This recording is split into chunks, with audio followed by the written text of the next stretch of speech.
Fran Rosch, CEO of Imprivata, wants identity to move faster. As AI changes the security landscape at rapid pace, identity is still working to get rid of passwords.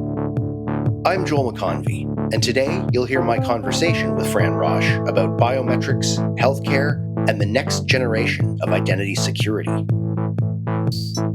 Welcome to the Biometric Update podcast.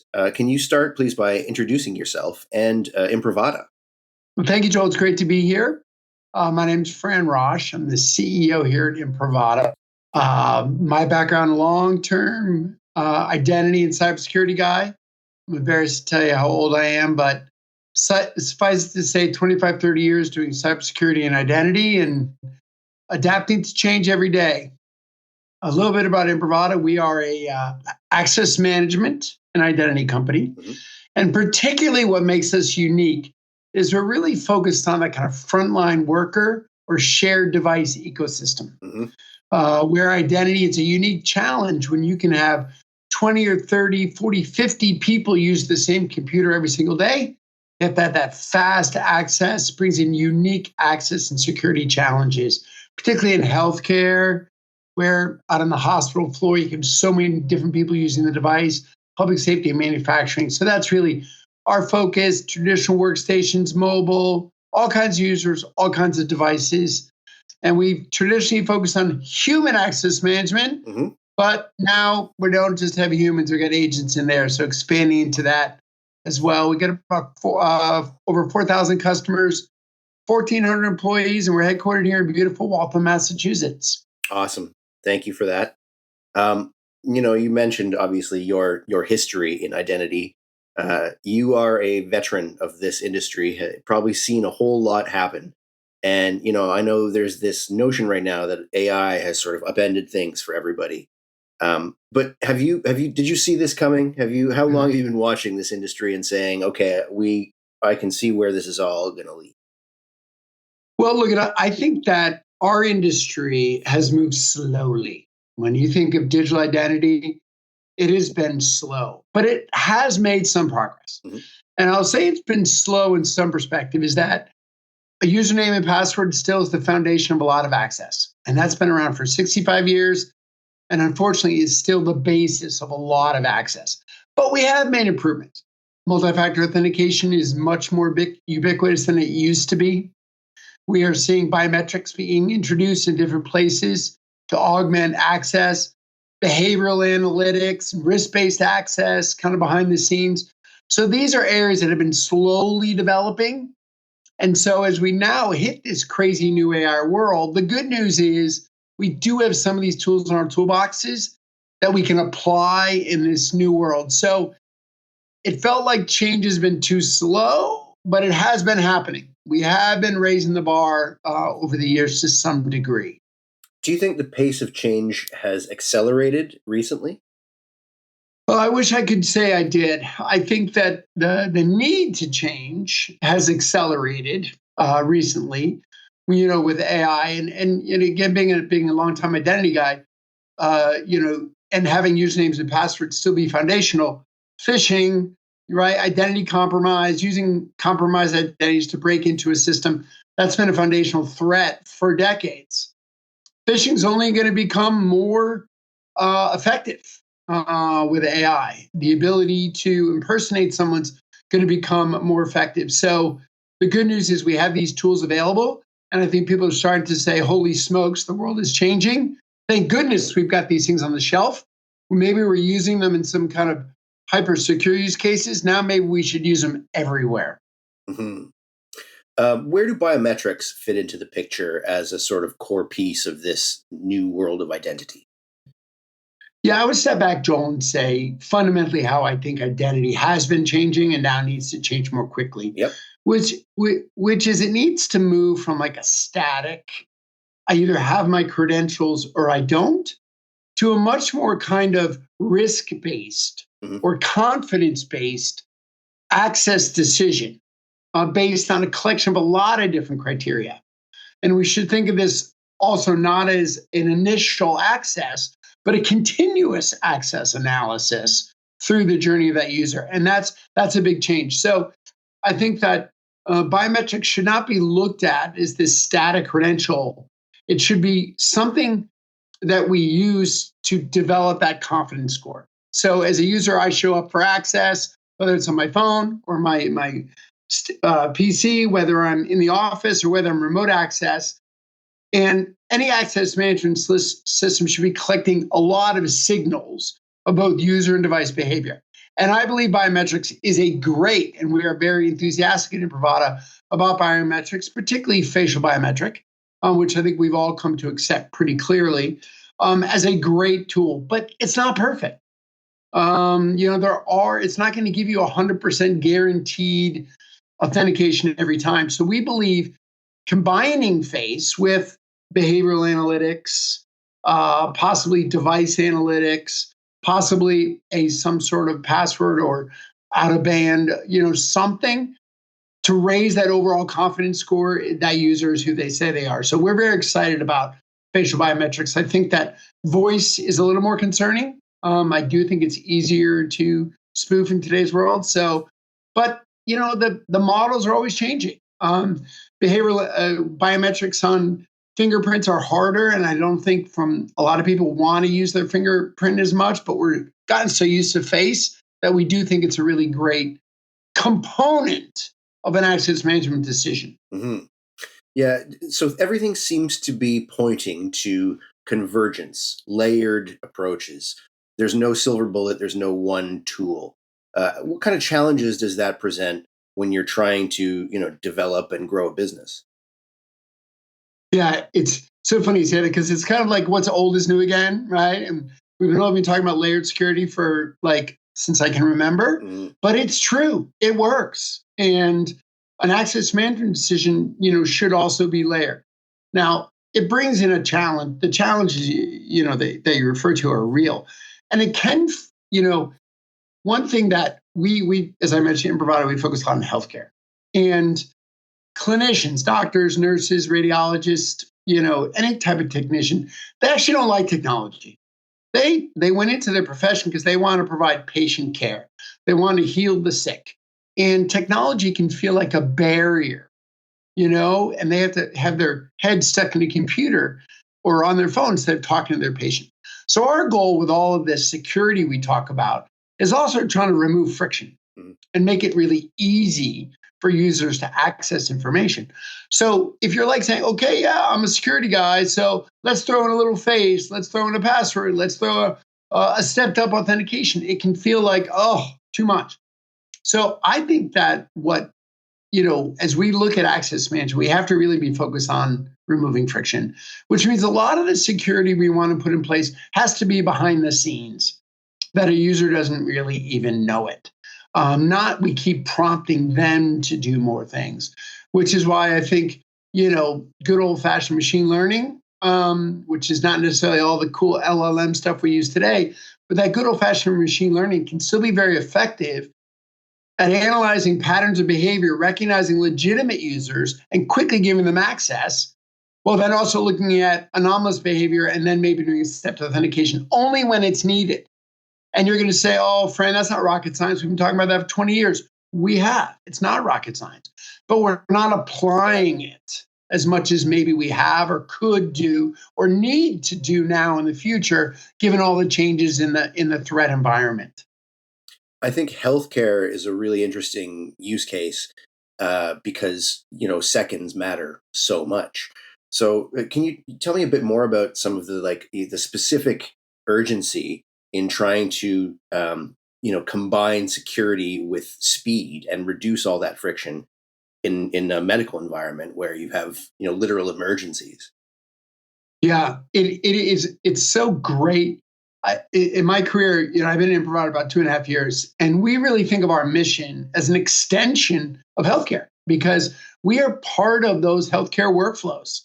And as part of those healthcare workflows, there's also a lot of regulation, right? Compliance, HIPAA rules. So you're not only trying to deal with kind of security, you got to make sure everything you do is compliant with all of these regulations. And so it requires a lot of analysis and a lot of kind of sophistication in approaches. And when you think about healthcare today, the EMR, the electronic health record, is the foundation of so much care. There are companies like Epic, which is very large, obviously here in the US, but there's Oracle, Cerner, Meditech. There are dozens of these different EMR systems around the world. And, clinicians need to get into them just in a second or two to be able to provide that care. And as I mentioned earlier, they're using these shared devices with virtual desktops and virtual browsers, and they've got to be able to access. You can't be pulling up somebody's profile, which could take minutes in those cases. So at Imprivata, we really work hard within that ecosystem to understand what that profile of that device looks like, what technology they're using, to make sure in our case they can tap a badge, maybe do a facial biometric, you get that very fast two-factor authentication, and you're in seconds. And we really do focus on speed. We try to remove every click, every web page, everything that we can, and which is why we have been investing so much in the behavioral analytics and the behind-the-scenes access, over time, to combine the physical of the badge tap and the facial with the analytics behind the scene. And I would say one other thing that's really important in healthcare, Joel, is a consistent experience. They don't want to be able to say, okay, well, when I'm using this kind of device, I use this access. And when I go over my machine and then I pick up my mobile, because they got so much going on in their heads, they don't want to have to think about it. So as much as we can make that routine, we try to really do that. Or consistent's a better word than routine. Awesome. Yeah. They should feature you on an episode of The Pit, I guess, with the. Yes, well, we are in The Pit. Okay. They don't include our brand, but you can see them badge tapping, looking at that machine in The Pit, in emergency rooms, operating rooms, patient rooms, nursing stations, everywhere that a clinician is interacting with technology, which is almost everywhere these days. You've got to make those access management decisions. And it's not only at the time of access, as I mentioned, the HIPAA requirements may be at the time that a doctor is approving a prescription.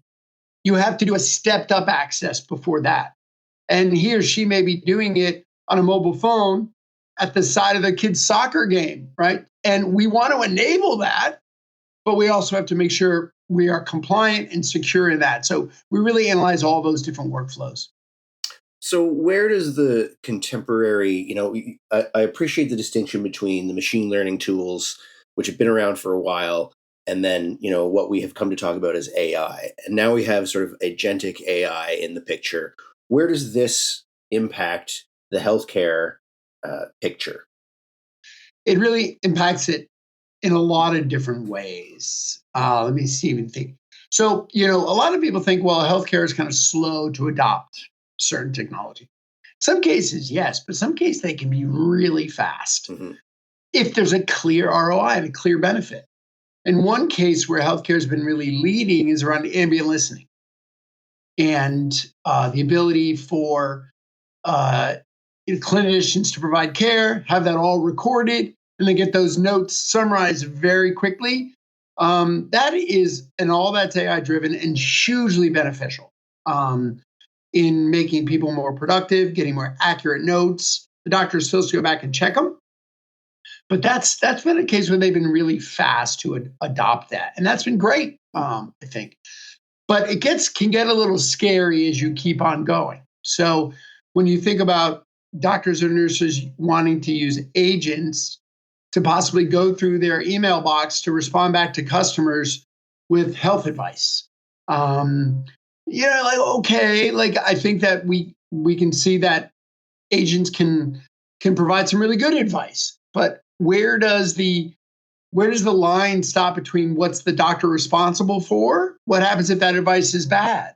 And how do we know that approval's been given to that agent to do that? So there's all this kind of in healthcare responsibility, and then you have the agent possibly going rogue and going off and collecting other information beyond what you've asked them to, so that they just think they're doing the job to provide great patient care.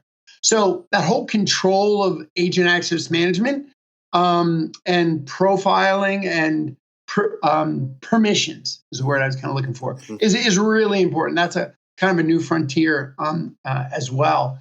I think that other places, where AI is impacting is around security. Mhm. And, with Mythos out there, um, there's so much happening in the world now of cybersecurity and things that were okay when it came to vulnerability patching and the ability to say, well, things were behind the firewall, or we can take a couple weeks to create this patch, and then we can wait till we have it and give it out to everybody. Those times are compressing massively everywhere, and it's really impacting healthcare as well, because unfortunately, cyber criminals know that healthcare organizations are more likely to pay ransomware than most others because they've got to keep providing patient care.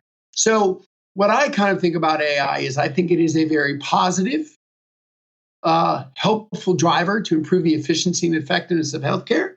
And it's an offensive tool. But I also think it can be a very destructive force from a security standpoint. And we have to be very defensive at the same time.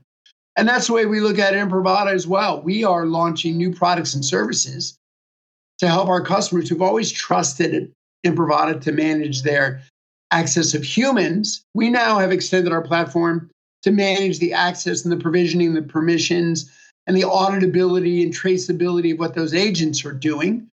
But we're also being very defensive. We're also looking at our own code and saying, okay, like we don't have access to Mythos today.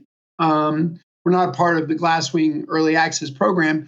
But even without that, we're taking all the most modern tools we can get, running those against our own code to make sure that we continue to raise the bar from a security perspective of our own products and services. So it's almost like a resurgent. Every 4 or 5 years, there's something new in security where you just have to up your game. And I think we're all there today with AI. So when a healthcare organization approaches you, because as you just said, we're all here. What do you tell them, about Imprivata to make them say, yeah, this is the solution that we need to go with? Well, I think certainly in healthcare, Mhm. but in other organizations as well, we understand the unique requirements of these frontline workers. Mhm. So, Joel, when you and I go to work every day, we are given our own laptop, our own mobile phone. We have a one-to-one relationship with that device by and large. That has a set of identity needs and requirements that there's a lot of technologies out there in the market that solve those. But when you go into this world of this like shared device, nobody understands that better than Imprivata. Thousands of customers, we've got, over 1 billion authentications a year on this shared device ecosystem. We understand those very unique workflows, particularly in healthcare, but in criminal justice and manufacturing as well. When I joined Imprivata, I found out that on my direct reports, I have a chief medical officer and a chief nursing officer because we actually have these people embedded in our organization who understand these workflows. But also, what I would say is that Imprivata, like many other organizations today, we're moving fast and we're innovating fast. And what was the appropriate level of access management and identity a couple of years ago is no longer appropriate. And constantly raising the bar. And if you want to make a bet on a provider, you got to make a bet on somebody or some organization who's investing in innovation and never standing still. It can feel overwhelming because you just want to put something in place and stick with it for 4 or 5 years. I just don't think we can do that anymore. Things are changing too fast. Hmm. Yeah. Given that, you said earlier, it's everything old is new again. Things sometimes cycle around. So, given the trajectory that we're on, where are we headed? Do you think this is a linear path, or are we about to circle back to something from 15 years ago? I think we actually have a chance to break through. Yep. I think that, there is, the concept of the shock doctrine or never let a good crisis go to waste. I think that the password itself is a really bad part of any identity and access solution, right? And I kind of look at it as a lose-lose situation. It's a bad experience because who wants to create and remember and input and reset another password? And it's bad security because if you know your password, it can be phished, it can be stolen, it can be compromised. So we have moved away gradually over the past 15, 20 years from a password only solution with things like MFA, with things like some biometrics, but those are still relatively corner cases reserved for the most kind of significant transactions, and they're typically done in combination with a password. So I think this is our opportunity to go completely passwordless and just remove them from the user's experience in any way. Leveraging things like biometrics, which we've spoken about, things like your device and out-of-band devices, the behavioral analytics, the risk-based access. And this is our chance to kind of finally break away from that legacy paradigm to this much more modern approach. And there, you can see bits and pieces of it are out there, but I think this is our chance to go fully passwordless, hopefully in the next couple of years, and never look back. How do you make everyone let go? Passwords have been very stubborn. They stick around. So is there going to be a trick to finally say, you're not using these anymore? No one's using these anymore? I think it's a carrot and a stick. I think, the carrot is that it is getting easier to do passwordless. The technology, whether it's pass keys and some of the standards associated with passwordless, I think resistance to facial biometrics in the world has declined, right? I mean, I'm sure you go through TSA as often as I do, and they've gotten better and better. Just I don't have to show anything anymore in some of those lines, and so I think the carrot is you can get a better experience, right? I think the stick ultimately will be when we start seeing more of these AI-driven breaches and real hard impacts in terms of whether, in our case, patient services or financial services. And going back to how old I am and how long I've been around, right? Like when you think of the endpoint security market in the late 90s and early 2000s, that became a market because we started having viruses that were real and they were impacting, they were shutting down machines and corrupting machines. And people are like, this can't happen. So I'm going to go out and buy endpoint security, put it on every single one of my devices. A multi-billion-dollar industry was created from a cybersecurity perspective. So I think it's going to be this both carrot and a stick where we as identity professionals have a responsibility to put out these frictionless, easy, passwordless solutions, but also the resistance to change will come when it needs to, when we start seeing the negative implications of not changing, of keeping these damn passwords around, getting them stolen and phished. Yeah. Passwords do not resuscitate. That should just go on That's right. on their file. That's a good marketing. You should be a marketing Joel. We'll hire you. Right on. Well, for now, it's been a pleasure to talk to you for the podcast. I really appreciate your time. And thanks again for joining us. It's been great. You as well. Thank you so much, Joel. I enjoyed it. Thanks again to Fran Rosch and Imprivata. And thanks to you for listening. Check out new episodes of the Biometric Update podcast every Friday on all the major platforms. And for all the latest in biometrics, identity, and AI, be sure to visit www.biometricupdate.com.